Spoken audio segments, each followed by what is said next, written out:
Hai semua, Assalamualaikum. Saya Irfan akan menceritakan kepada anda berkenaan dengan sebuah cerita yang saya rasakan agak menarik untuk kita bincangkan pada hari ini, iaitu P. Ramlee The Musical, Hidup, Cinta dan Inspirasi.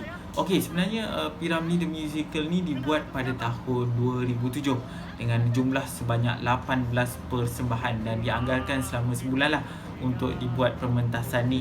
Dan pementasan ni dibuat di Istana Budaya dan pengarahnya adalah Adlin Ahmad Ramlee dan juga Zahim Al-Bakri yang bertindak sebagai pengarah bersama lah.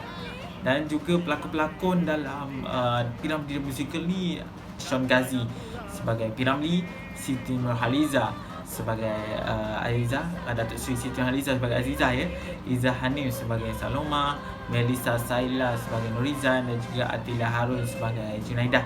Dan dalam teater ni ramailah pelakon-pelakon besar yang menyinari dalam P. Ramlee The Musical ni. Okey, secara ringkasnya teater ni dia mengisahkan tentang kehidupan seniman lah, seniman agung Allahyarham Tan Sri P. Ramlee sebagai anak seni dan cinta beliau kepada wanita-wanita yang pernah mengisi hidup beliau macam Puan Sri Siti Saloma dan juga Nurizan lah yang pernah berkahwin dan juga bercerai. Dan dalam teater ni penonton dibawa untuk menyimbau kembali perjalanan P. Ramlee bermula dari tempat lahirnya di Pulau Pinang, kembangan kariernya di Singapura sehinggalah ke Kuala Lumpur.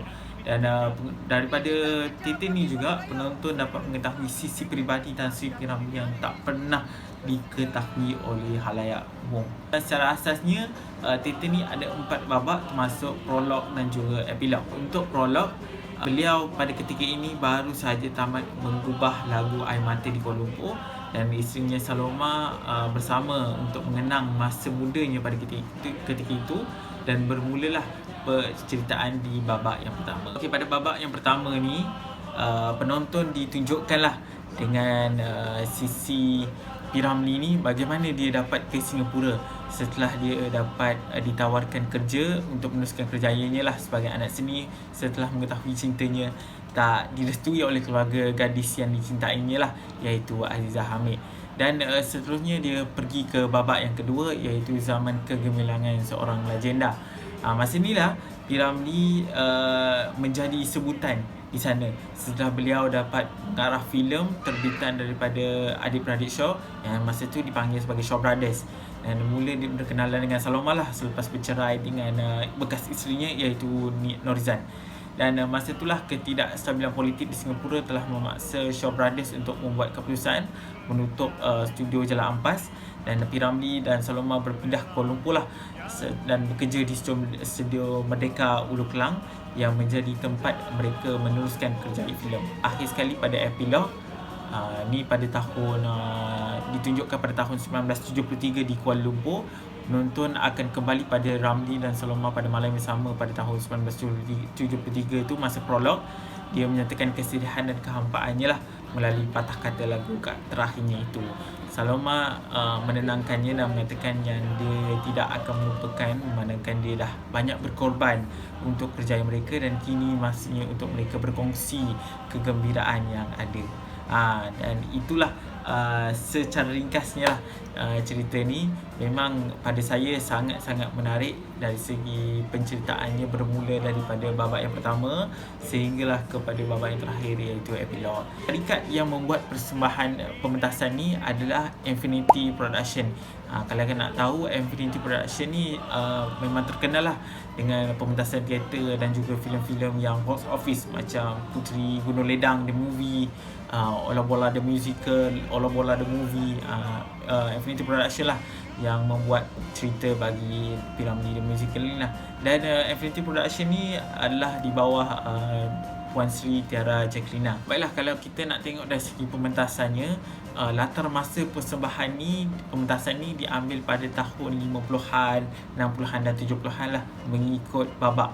Macam prolog dan epilog ambil pada tahun 70-an, dan apabila masuk pada babak yang pertama, dia ambil pada tahun 50-an, masa permulaan awal kerjaya P. Ramlee.